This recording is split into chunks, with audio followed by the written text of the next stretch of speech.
Hello students, welcome to my educational platform and coaching classes. तो कैसे आप लोग बढ़िया होंगे, मस्ती में होंगे और अपनी पढ़ाई को बिंदास तरीके से कर रहे होंगे स्टूडेंट्स। तो स्टूडेंट, जैसा कि हम जानते हैं कि हमारे छोटे से प्लेटफॉर्म के माध्यम से, अपने इस छोटे से परिवार के माध्यम से आप लोगों की बेस्ट स्ट्रैटेजी के साथ यूपी बोर्ड यानी हिंदी माध्यम से आप लोग की प्रिपरेशन कराई जा रही है। उसी के लिए मैं लेकर आ चुका छोटा सा सेशन। आज के इस सेशन में, आज के इस लेक्चर में हम बात करने वाले क्लास 10th के साइंस के बारे में। तो मैं उम्मीद करता हूं आप लोग हमसे जुड़े होंगे, और जो बच्चे अभी नहीं जुड़े हैं यानी हमारे चैनल को नहीं सब्सक्राइब किए हैं, वो चैनल को पहले सब्सक्राइब कर दें, बेल आइकन दबा दें और वीडियो को एकदम लाइक कर दें। ठीक है, तो मैं उम्मीद करता हूं आप लोग इतना कर चुके होंगे। जो बच्चे नए हैं, अभी नहीं करे हैं, तो भैया कर दीजिए। आप लोग से यही उम्मीद है, यही सपोर्ट चाहिए। ठीक, तो मैं आज के सेशन में बात करने वाला हूं क्लास 10th के साइंस के बारे में, और आपकी जो क्लासेस है रेगुलर होने वाली है। इंपॉर्टेंट क्वेश्चन हम कराएंगे, सब कराएंगे, बस आप लोग का प्यार और सपोर्ट बनना चाहिए इसीलिए। ठीक, तो ये भी परिवर्तन होगा, क्योंकि परिवर्तन ही जिंदगी का नारा है। जब आज कुछ है, कल कुछ होगा, यानी एक ना एक दिन कुछ ना कुछ परिवर्तित होता ही रहेगा। अगर हमारे पास इस तरह का बोर्ड है, कुछ अगले दिन कुछ ना कुछ परिवर्तित होगा, बस आप लोगों के प्यार और सपोर्ट के माध्यम से। ठीक, तो देखिए हमारे पास क्या है, हमारे पास कुछ मोस्ट इंपॉर्टेंट रिएक्शन है। हमने पहले बताया, आज बता रहे हैं, हर क्लास में बताते हैं। साइंस का कोई भी लेक्चर हो, कोई भी क्लास हो, सब में हम बताते हैं। क्या बताते हैं कि हमारा जो साइंस है वो 3 पार्ट में डिवाइड, और 3 पार्ट अपने अपने जो एकदम समझ लीजिए अपने अपने अहम भूमिका रखता है उसमें कुछ ना कुछ। तो पहला जो केमिस्ट्री का पार्ट है, केमिस्ट्री में क्या होता है, केमिस्ट्री में रिएक्शन महत्वपूर्ण मानते हैं। ठीक है, केमिस्ट्री के रिएक्शन को हम उसमें अहम भूमिका देते हैं केमिस्ट्री में। और जो बायोलॉजी आता है, बायोलॉजी में हम क्या करते हैं, बायोलॉजी में हम डायग्राम की महत्वपूर्ण भूमिका देते हैं, महत्वपूर्ण डायग्राम को मानते हैं वहां। और जो फिजिक्स आता है उसमें न्यूमेरिकल को महत्वपूर्ण मानते हैं। यानी हम बात करें तो केमिस्ट्री के रिएक्शन, बायोलॉजी के डायग्राम और भैया फिजिक्स के रिएक्शन है। अगर आप लोग के तैयार है तो 95 प्लस का टारगेट आप रखिए, कोई दिक्कत नहीं। ठीक, तो यहाँ पर देखिए हमारे पास मोस्ट इंपॉर्टेंट रिएक्शन भैया कहाँ से लेकर आए, केमिस्ट्री से लेकर आए। कहाँ से लेकर आए बच्चों, केमिस्ट्री से लेकर आए हैं। केमिस्ट्री यानी, ठीक, स्पेलिंग देख लीजिएगा, केमिस्ट्री, जिसमें हम बात करें चैप्टर, नंबर ऑफ चैप्टर की। नंबर ऑफ चैप्टर हमारे कितने हैं, तो नंबर ऑफ चैप्टर हमारे 4 हैं, यानी पहला चैप्टर, दूसरा चैप्टर और तीसरा चैप्टर और चौथा चैप्टर। ठीक, तो मैं उम्मीद करता हूँ इतना आप लोगों को समझ में आ रहा होगा, कोई दिक्कत और कोई कंफ्यूजन नहीं रही होगी। ठीक है, तो यहाँ पर हमारे जो नंबर ऑफ चैप्टर है, 4 चैप्टर है। 4 चैप्टर, पहला अभिक्रिया वाला चैप्टर है, रासायनिक अभिक्रिया एवं समीकरण। ठीक, रासायनिक, क्योंकि भैया जब तक सिलेबस नहीं पता रहेगा तब तक आप लोग कुछ नहीं कर सकते। रासायनिक क्रिया समीकरण आप लोग आगे लिख लीजिए, आपके पास बुक होगा, बुक खोल लीजिए, क्वेश्चन बैंक कोई भी आपके पास मटेरियल हो यूपी बोर्ड हिंदी माध्यम से संबंधित, तो उसको खोल लीजिए। ठीक, तो इसमें हम बात करते हैं पहला हमारा रासायनिक क्रिया समीकरण वाला।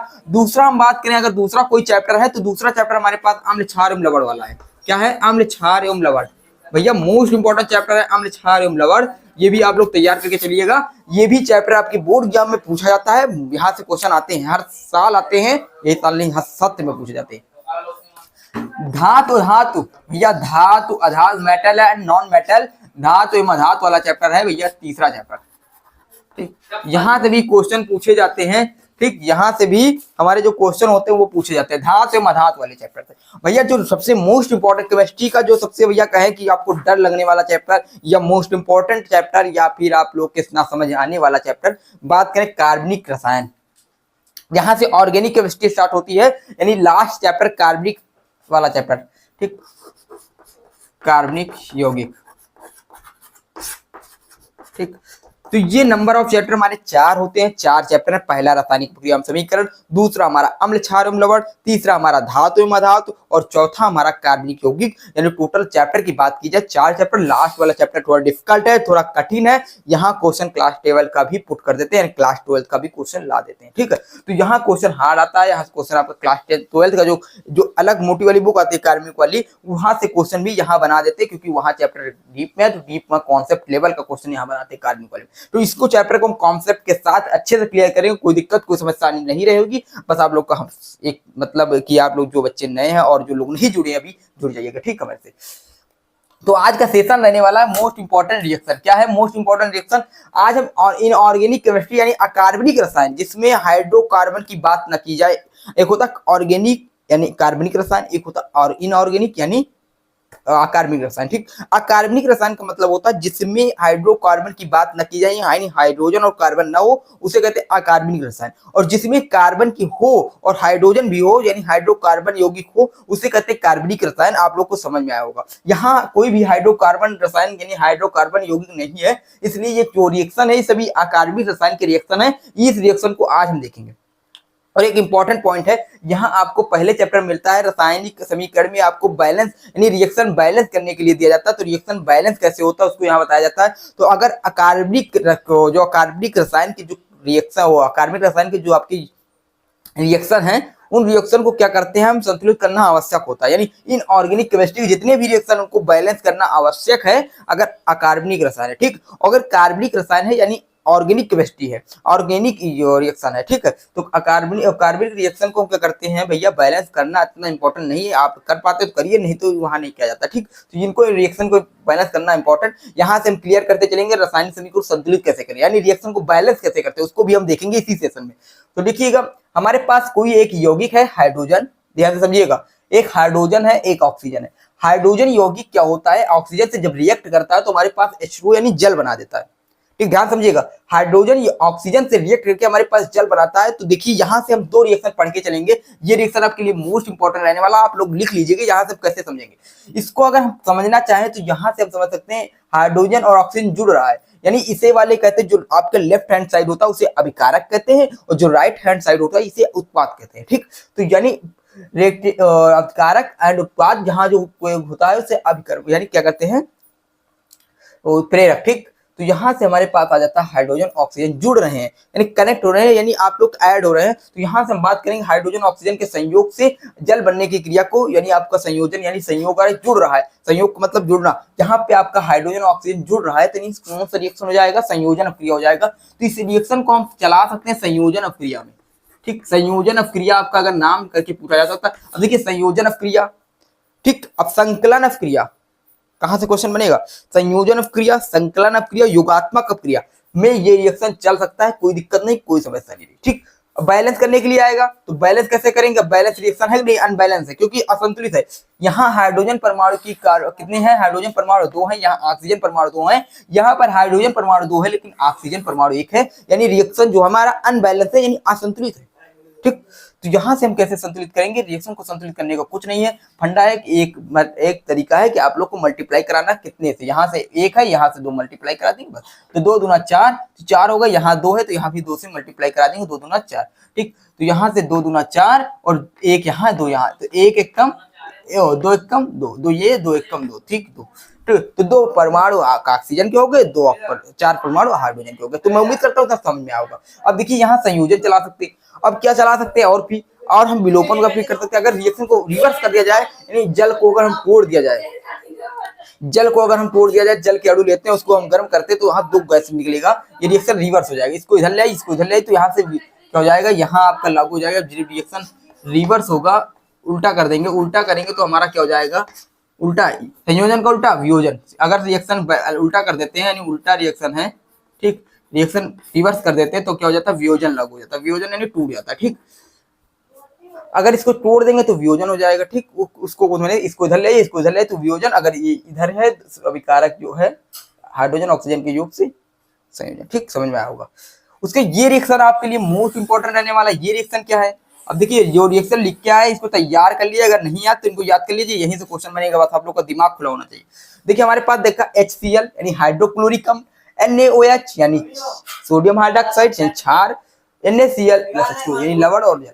भैया आप लोगों ने उदासीनीकरण क्रिया पढ़ा होगा, अगर नहीं पढ़ा तो पढ़ाया गया है कि अम्ल तथा क्षार के संयोग से जल तथा लवण बनने की क्रिया को उदासीनीकरण क्रिया कहते हैं, मोस्ट इंपॉर्टेंट है। तो यहाँ से क्या है, ये हाइड्रोक्लोरिक अम्ल है, क्या है, ये अम्ल है, और ये NaOH यानी क्षार है। देखिए अम्ल और क्षार के संयोग से जल ये हो गया, ठीक, लवण ये हो गया, साधा लवण नमक है, ठीक, क्या है नमक, ठीक। अब देखिए ये रिएक्शन आपका उदासीनीकरण में चलेगा, यहाँ चल जाएगा, ठीक है। वहां लिख सकते हैं नमक बनाने की विधि, साधा लवण बनाने की विधि, ठीक, या लवण बनाने की विधि, यहाँ पे आपका रिएक्शन चलेगा। उसके बाद आपका 2 विस्थापन क्रिया जो वहां भी ये रिएक्शन चल सकता है, क्योंकि यहाँ पर आयनों का एक्सचेंज हुआ, H चला गया, वहां चला गया हाइड्रोजन O के साथ, यहाँ OH के साथ, यानी जो आयन का एक्सचेंज विनिमय होता है ना, आयनों का विनिमय क्रम विनिमय हो जाता है 2 विस्थापन में, तो आयनों का क्रम विनिमय यानी H चला गया OH के साथ और ये चला गया Cl के साथ, ये प्लस आयन ये माइनस आयन दोनों का क्रम विनिमय हुआ, ये प्लस आयन ये माइनस आयन यानी दोनों का क्रम विनिमय हुआ। तो यानी इस प्रकार से आपका ये द्विविस्थापन में भी यूज कर सकते हैं, कोई दिक्कत नहीं, कोई समस्या नहीं। ठीक, एक रिएक्शन दो कई जगह काम करो। ठीक, तो ये फिर Cl प्लस NaOH यहाँ चेंज तो NaCl प्लस H2O द्विविस्थापन, उदासीनीकरण और लवण बनाने की विधि सब जगह आप यूज कर सकते हैं, कोई दिक्कत नहीं। ठीक, उसके बाद हाँ, उसके रासायनिक गुणधर्म भी आ जाए तो वहां लिख सकते हैं अम्ल के रासायनिक गुणधर्म, क्षार के रासायनिक गुणधर्म, तो वहां भी इस रिएक्शन को यूज कर सकते हैं, कोई समस्या नहीं, कोई समाधान नहीं। बस आप लोग देखिए ये रिएक्शन आप लोगों ने पढ़ा होगा। यहाँ पे देखिए हम इसको सक्रियता श्रेणी में भी यूज कर सकते हैं, Zn plus H2SO4 gives out ZnSO4 plus H2O, और विस्थापन अपक्रिया में भी यूज कर सकते हैं। विस्थापन अपक्रिया आप लोगों को पढ़ा होगा कि अधिक क्रियाशील तत्व तो कम क्रियाशील तत्व को उसके जलीय विलयन से विस्थापित कर देता है, तो विस्थापन अपक्रिया कहलाती है। ठीक है, आप लोगों को पढ़ा होगा। तो Zn अधिक क्रियाशील है, हाइड्रोजन कम क्रियाशील को विस्थापित करके अपना बैठ गया और H2 बाहर निकल गया। आप लोगों ने पढ़ रखा है। ठीक, अब देखिए यहाँ से कुछ बनाने की विधियां, वो बनाने की विधियां देखेंगे जो मोस्ट इंपॉर्टेंट है। तो ये प्लास्टर ऑफ पेरिस बनाने की विधि का इंपॉर्टेंट है, क्या है ये, यहाँ से आएगा प्लास्टर ऑफ पेरिस। क्या है प्लास्टर ऑफ पेरिस? ठीक, तो ये जो रिएक्शन है CSO4.2H2O गिव्स आउट 373 केल्विन पे CSO4.5 H2O, तो यहाँ से प्लास्टर ऑफ पेरिस बनाया जाता है। ठीक, इसको बनाने की विधि है, इंपॉर्टेंट है, तैयार कर लीजिएगा। उसके बाद ये दूधिया रंग कैल्शियम ऑक्सीक्लोराइड, इसका नाम चेंज करके पूछा जा सकता है। तो कैल्शियम हाइड्रोक्साइड पे हम जब Cl2 गैस प्रवाहित करते हैं तो क्या होता है, कैल्शियम ऑक्सीक्लोराइड बनता है CaOCl2। ठीक, तो इसे हम लिख सकते हैं, यहाँ से कोई दिक्कत नहीं आपको, कुछ होगा नहीं, जल निकल एक ये लेकर के यहाँ जुड़ जाएगा और यहाँ से जल निकलेगा तो एक वो बच जाएगा, वही हो जाएगा। ठीक, उसके बाद क्या होगा, NaOH को गर्म करते तो 2Na2CO3 प्लस H2O और CO2 है। ठीक, तो ये भैया क्या है, यहाँ से क्या होता है, जब हम सोडियम बाइकार्बोनेट को गर्म करते तो अणु लेकर, तो क्या होता है सोडियम कार्बोनेट बन जाता है, कोई दिक्कत नहीं, आप लोग तैयार कर लीजिएगा, रिएक्शन इंपॉर्टेंट। उसके बाद मरकरी सल्फाइड का जब ऑक्सीजन से रिएक्ट कराते हैं तो मरकरी ऑक्साइड बनता है, और मरकरी ऑक्साइड बनके क्या होता है, मरकरी ऑक्साइड को फिर गर्म करते हैं मरकरी बनता है। ठीक, तो इस सीने बार है, ये आप लोग को तैयार कर लेना है, कोई दिक्कत नहीं। यहाँ से आपके 7 रिएक्शन है जो इंपॉर्टेंट है, निचोड़ है चैप्टर के, आप लोग तैयार करके जाइएगा बोर्ड एग्जाम में, और इनके अलावा भी जो भी इंपॉर्टेंट उनको लाने का प्रयास करते रहेंगे। बस आप लोग हमसे जुड़ने का प्रयास करिए, हम आप लोग के साथ जुड़ने का प्रयास करते रहेंगे, फिर इसी तरह आप लोग के बोर्ड एग्जाम में अच्छे नंबर लाने का प्रयास करेंगे। ठीक, तो मैं उम्मीद करता हूँ सेशन बहुत ही अच्छा लगा होगा, दमदार लगा होगा, रिएक्शन आप लोग को समझ में आए होंगे। अगर नहीं समझ में आए तो एक बार कमेंट कीजिए, बेल आइकन दबाइए और कमेंट करके हमें बताइए क्या समझ में नहीं आया। ठीक, जो टॉपिक नहीं समझ में आ रहा है उसको हमारे कमेंट कर दीजिए, उसको हम आपको लाने का प्रयास करेंगे, सफलता आपके साथ होगी। ठीक, तो देखिए ये रिएक्शन है, इंपॉर्टेंट रिएक्शन, तैयार कर लीजिएगा अपने बोर्ड एग्जाम के लिए, और उसके साथ साथ जो भी समस्या है हमारे पास बताइए, हम आपका समस्या का समाधान कराने के लिए तत्पर प्रयास करते रहेंगे, इसी चैनल इसी प्लेटफॉर्म के माध्यम से, अनुभव कोचिंग क्लासेस के माध्यम से। फिर मिलते हैं अगली वीडियो के साथ, अगले चैनल सेशन के साथ। मैं थैंक यू करता हूँ कि आप लोग इतनी देर तक हमसे जुड़े रहे, आपको प्यार और सपोर्ट बना रहा। ठीक, फिर मिलते हैं अगली वीडियो के साथ। जय हिंद।